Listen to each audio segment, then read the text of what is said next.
Et direction ce lundi, le festival jazz à Vienne, dans le sud-est de la France. L'événement se situe dans un site antique. Il a attiré 222 000 festivaliers l'an dernier.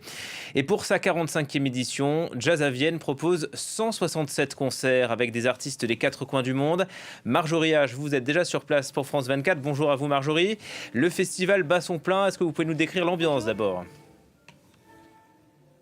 Alors déjà pour commencer chaud, inévitablement avec la canicule de ces derniers jours, c'est vraiment la chaleur qui domine. Mais heureusement, comme vous le disiez, c'est un site antique et donc les vieilles pierres romaines apportent un peu de fraîcheur, tout comme la musique, la cool attitude du jazz. Il y a eu ce week-end une soirée spéciale blues qui m'a vraiment marqué et passionné, notamment avec la présence du Chicago Summer Blues, avec des artistes, notamment le guitariste qui est tout jeune, même pas 30 ans, Stephen Hall, et puis une chanteuse incroyable à la voix qui m'a presque tiré les larmes, sans parler de Fantastic Negrito, look incroyable, et puis c'était limite très spirituel son show, donc vraiment des concerts énormes dans ce théâtre antique, mais pas que. J'ai eu la chance d'aller parler au directeur artistique du festival Jazz à Vienne, Guillaume Anger, pour lui demander quels étaient ses coups de cœur et les points forts du festival cette année.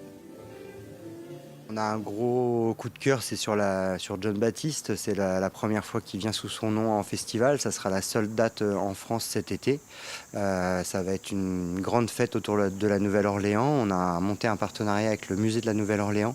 Et on aura donc l'artiste James Andrews, trompettiste de la Nouvelle-Orléans, qui jouera avec des musiciens de la Nouvelle-Orléans et qui fera l'ouverture de cette grande soirée avec des artistes français aussi qui sont associés à ce projet, une création, donc un concert unique à Jazz à Vienne.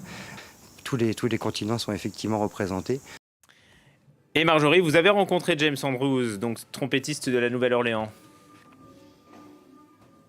Oui, absolument, c'est un artiste assez incroyable et hier il était dans les rues de Vienne pour emmener une fanfare qu'on appelle un second line. C'est vraiment une tradition de la Nouvelle-Orléans. J'ai pu lui parler un peu plus tôt pour la chaîne anglophone de France 24 et je lui ai demandé de nous parler de cette tradition, d'où venait la second line. Cette tradition vient des rues de la Nouvelle-Orléans.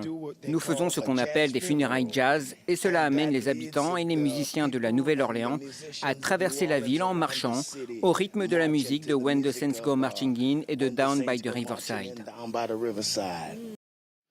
Voilà, Jazz à Vienne qui était un festival international. Marjorie, tout ne se passe pas seulement au théâtre antique.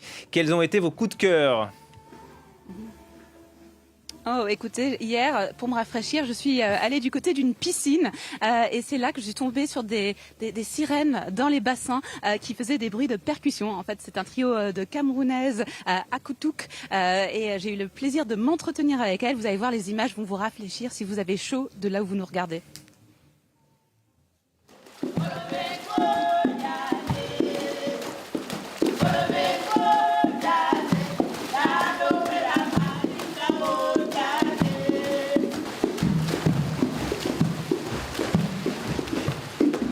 Je m'appelle Loïs Zongo.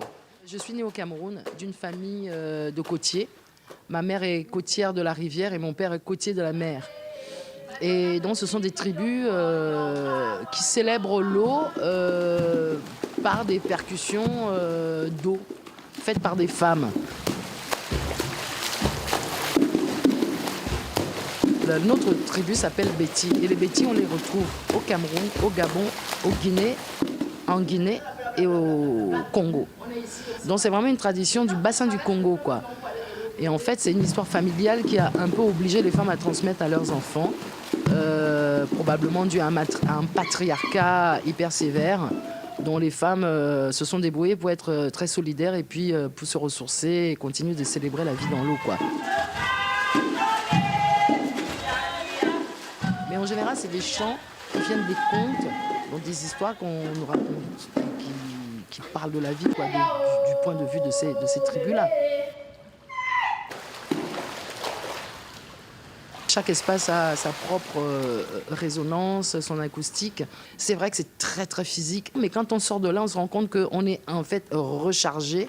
Et en plus avec le public, le retour du public qui tape dans les mains, qui sourit, qui chante avec nous, ça nourrit énormément. En fait, la fatigue, elle va arriver après. Dans quelques heures, ça va être boum, couché. Et on parle de jazz, bien sûr. Quand on parle de jazz, on pense aussi à Miles Davis. On célèbre les 100 ans de sa naissance. Parlez-nous, Marjorie, de ce lien qui anime le jazz à Vienne et cette icône du jazz. Il y a un grand lien avec Miles Davis, effectivement, puisqu'il a joué pas moins de 4 fois au festival. La dernière fois, c'était en 1991, ce qui fait que c'était l'un de ses derniers concerts en Europe, c'était à Jazz à Vienne. Et donc pour le célébrer, il y a pas mal d'événements musicaux, bien sûr, et surtout une exposition dans une église désacralisée qui est en train de devenir un musée d'histoire ici à Vienne. Il y a une expo avec des planches de bande dessinée et également une collection de vinyles incroyables. Ils sont tournés vers plein de collectionneurs différents pour acquérir visuellement ce qui est absolument magnifique. Et puis c'est aussi des conférences avec des musicologues et des journalistes. Donc si vous êtes fan de Miles Davis ou pas que, rendez-vous ici à Jazz à Vienne et puis à Vienne tout court pour voir cette expo. Ça a l'air magnifique tout ça. Merci beaucoup, Marjorie. C'est jusqu'à quand le festival ? Le 11 juillet. 11 juillet, bon, on a encore quelques jours pour vous rejoindre. Merci beaucoup et à très vite, Marjorie.